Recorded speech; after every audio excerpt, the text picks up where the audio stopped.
अस्सलाम वालेकुम। नेक्स्ट आज हमारे पास जो टॉपिक है वो हमारे पास कम्प्लीमेंट्री प्रोटीन और कम्प्लीमेंट्री प्रोटीन्स के पाथवेज। 3 पाथवेज हैं, हम वो देखेंगे और कम्प्लीमेंट्री प्रोटीन देखेंगे। सबसे पहले पता होना चाहिए कि कम्प्लीमेंट्री प्रोटीन क्या होती है। कम्प्लीमेंट्री प्रोटीन हमारे पास ब्लड के अंदर या बॉडी के अंदर हमारे पास इनएक्टिव फॉर्म हमारे पास प्रेजेंट होती हैं, जो कि हमारे पास क्या करवाती हैं, सेल लाइसिस और ऑप्सोनाइजेशन करवाएंगी और कवर कर लेंगी पैथोजन को और उसे किल कर देंगी। सही है। Different types of complementary proteins होती हैं जो कि अपने अपने फंक्शंस परफॉर्म करती हैं। सही है। कॉम्प्लीमेंट्री प्रोटीन का फंक्शन यही होगा कि ये क्या करवाएगी, सेल लाइसिस और ऑप्सोनाइजेशन इसका मेन फंक्शन है। सही है, यानी सेल्स की ब्रेकडाउन के अंदर हेल्प करेगी। अब कॉम्प्लीमेंट्री पाथवेज क्या है हमारे पास। कॉम्प्लीमेंट्री पाथवे हमारे पास एक क्रिटिकल रोल प्ले करता है इन्फ्लेमेटरी रिस्पॉन्स के अंदर। It is a collection of the protein in the blood that work together to eliminate the pathogen and damage the cell. ये हमारे पास क्या है, एक कलेक्शन है डिफरेंट प्रोटीन्स का ब्लड के अंदर। ये हमारे पास क्या करेंगे, पहले तो एक साथ मिलकर काम करेंगे और पैथोजन को क्या कर देंगे, डैमेज करेंगे और बॉडी से एलिमिनेट कर देंगे। सही है। सबसे पहला पाथवे आता है हमारे पास क्लासिकल पाथवे। सही है। क्लासिकल पाथवे के अंदर क्या होता है कि ये हमारे पास ट्रिगर होता है बाय एंटीबॉडीज। सही है, यानी ये हमारे पास इम्यून सिस्टम प्रोटीन के थ्रू क्या होगा, एक्टिवेट होगा।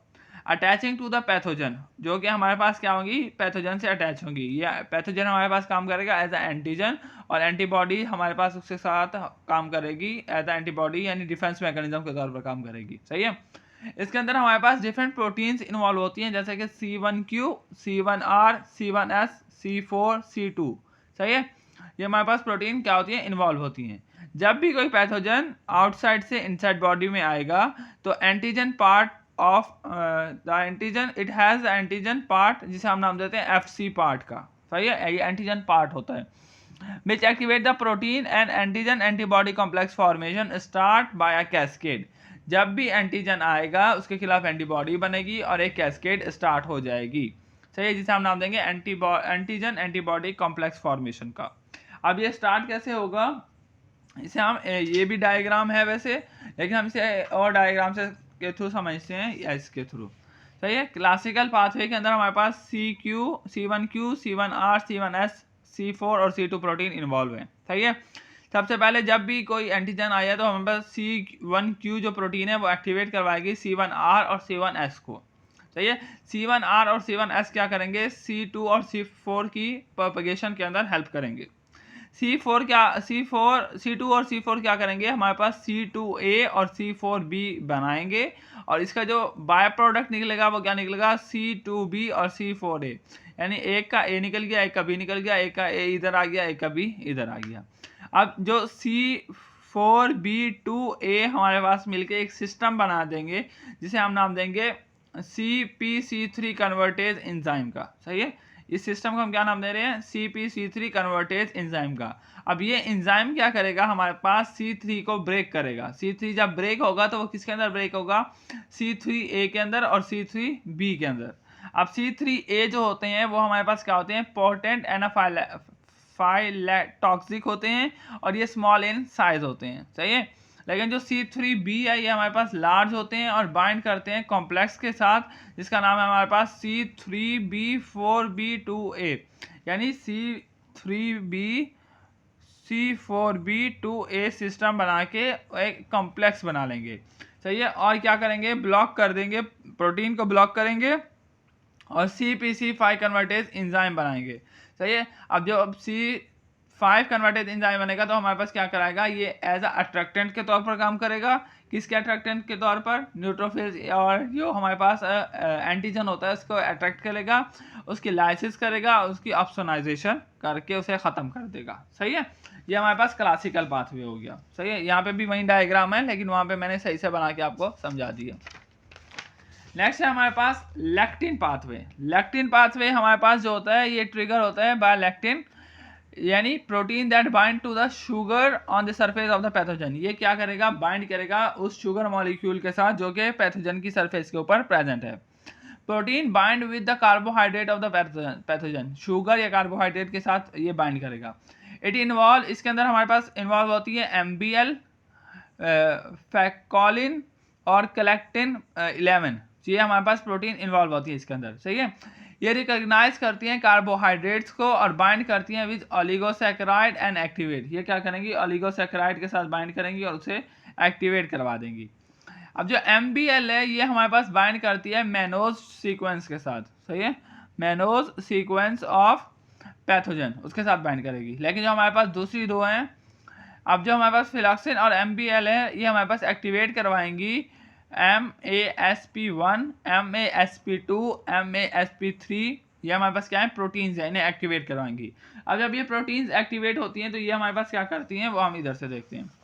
जब हमारे पास प्रोटीन एक्टिवेट हो गई तो ये हमारे पास क्या करेंगी, ये हमारे पास प्रोटीन बन गई। अब ये प्रोटीन हमारे पास क्या करेंगी, एक्टिवेट करवाएंगी C2 और C4 को। यहाँ पे हमारे पास सेम मैकेनिज्म चलेगा जैसे हमारे पास ऊपर चला है कि हमारे पास यहाँ पे C2 और C4 के बनने के बाद सारा मैकेनिज्म हमारे पास क्या होगा, सेम होगा।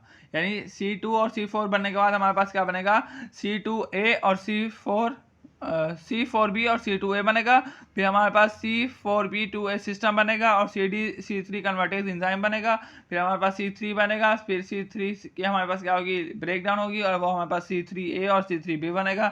C3A हमारे पास क्या है, पोटेंट एनाफाइलैक्टिक है और ये स्मॉल इन साइज होता है। और C3B हमारे पास क्या होता है, लार्ज होता है और बाइंड करता है कॉम्प्लेक्स के साथ जिसका नाम है C3B4B2A के साथ, और प्रोटीन को ब्लॉक करेगा और CpC5 कन्वर्टेज एंजाइम को क्या करेगा, एक्टिवेट करेगा और अट्रैक्टेंट लाइसेस और ऑप्सोनाइजेशन का प्रोसेस करवाएगा। सही है। नेक्स्ट और लास्ट पाथवे है हमारे पास अल्टरनेटिव पाथवे। सही है। अल्टरनेटिव पाथवे के अंदर क्या होता है कि constantly activate at the low level and can be amplified by the surface of the pathogen and damage cell. ये एम्पलीफाई होता है कहाँ पे, surface of the pathogen cell के ऊपर और डैमेज सेल के ऊपर। इसकी एक्टिवेशन कैसे होती है, activation C3 a protein constantly undergo the slow random breakdown hydrolysis होती है। जब भी C3 की हाइड्रोलाइसिस होगी तो हमारे पास C3H2O बन जाएगा, जो कि हमारे पास अनस्टेबल फॉर्म है किस चीज़ की, C3 की। अब जब C3B ये भी जनरेट होता है किससे, C3 हाइड्रोलाइसिस के थ्रू। जब C3 की हाइड्रोलाइसिस होगी तो हमारे पास C3B भी क्या होगा, जनरेट होगा। अब जो C3B है इसके साथ हमारे पास फैक्टर B क्या कर देता है, बाइंड हो जाता है। सही है, फैक्टर B हमारे पास इसके साथ बाइंड करेगा। लेकिन जो हमारे पास एक और फैक्टर होता है फैक्टर D, फैक्टर D क्या करता है, ब्रेक करता है फैक्टर B को फैक्टर BA और BB के अंदर। सही है, BA जो होता है वो डिटैच हो जाता है लेकिन BB रिमेन रहता है किसके साथ, C3B के साथ, इसके साथ रिमेन रहेगा। सही है, और फॉर्म कर देगा इनिशियल C3 कन्वर्टेज को। सही है, ये C3B क्या करेगा और ये C3B और BB हमारे पास मिलकर क्या करेंगे, कन्वर्टेज की फॉर्मेशन करवाएंगे जो कि ब्रेक करेगा C3 को इनटू C3A और C3B। C3 हमारे पास स्मॉल होता है और पोटेंट एनाफिलैक्टिक होता है।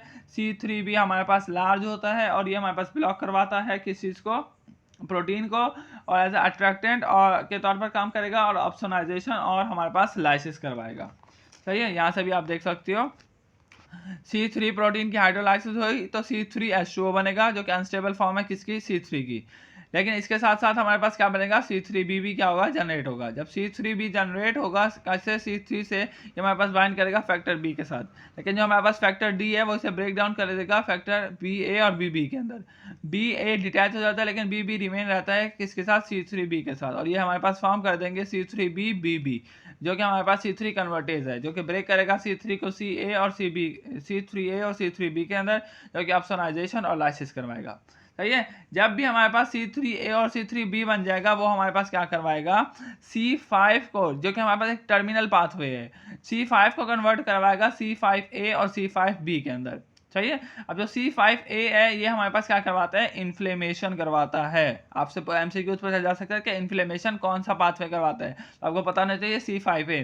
और C5B क्या करवाता है, ये कन्वर्ट होता है C5B9 के अंदर और ये हमारे पास क्या करवाएगा, सेल लाइसिस करवाएगा। तीनों प्रोसेस के अंदर मैकेनिज्म सेम है, शुरू के अंदर जो प्रोटीन्स हैं वो डिफरेंट हैं, बाकी सारा मैकेनिज्म सेम है, और टर्मिनल पाथवे भी तीनों का क्या होगा, सेम होगा। सही है, टर्मिनल पाथवे के यहाँ पे आके सारी प्रोटीन्स क्या होंगी, C5 को कन्वर्ट करेंगी C5a और C5b के अंदर, फिर इन्फ्लेमेशन होगी और सेल लाइसिस होगा, और हमारे पास जितना भी प्रोसेस है वो हमारे पास ख़त्म होगा, और हमारे पास इन्फ्लेमेशन कॉज हो जाएगी या सेल लाइसिस हमारे पास अकर हो जाएगा। यहाँ पे हमारे पास कॉम्प्लीमेंट्री प्रोटीन पाथवेज खत्म हुए। नेक्स्ट जो हमारे पास टॉपिक होगा वो हमारे पास होगा एक्यूट इन्फ्लेमेशन का। सही है, वो हम नेक्स्ट टॉपिक के अंदर, नेक्स्ट लेक्चर के अंदर देखेंगे। अंटिल अल्लाह हाफिज़।